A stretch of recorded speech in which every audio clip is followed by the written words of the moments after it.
So that's ethics in a nutshell. Philosophers use argumentation and reasoning to make progress when it comes to questions about what we morally ought to do. There is a big difference between predictability, psychology, legality, and morality. There's no reason to think that philosophy and philosophical ethics are necessarily hostile to religious moral reasoning. In fact, there's good reason to think they're quite complementary, or at least can be. Philosophers have developed four dominant ethical theories: utilitarianism/consequentialism, Kantianism, feminist care ethics, and virtue ethics, each of which amplifies and embodies one of the values we all hold dear, regardless of our culture or where we happen to find ourselves in history. And those values would be respect for individuals or persons, rational consistency, the fact that the consequences of our decision have import into whether or not those decisions are morally, ethically permissible, or to what extent they're permissible.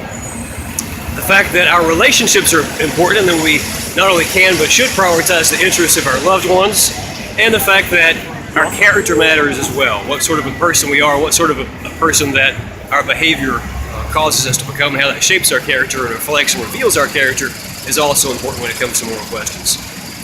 If you're confused as to which ethical theory to use, there's no reason to choose one. You can employ Betsy Postel's all things considered approach, and you can see how the way in which the various theories speak to a particular issue, and then balance out which direction the various theories pull your decision.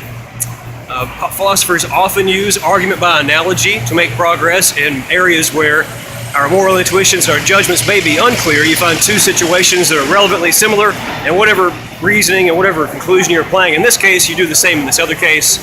And just like our friend Spock, who is half Vulcan and half human, philosophers not only apply reason and logic, but also they use their emotions insofar as we use our moral intuitions as the baseline input into the philosophical, ethical process. I hope you've learned a thing or two about reading Ethics in a Nutshell, and I thank you for your interest in philosophical ethics.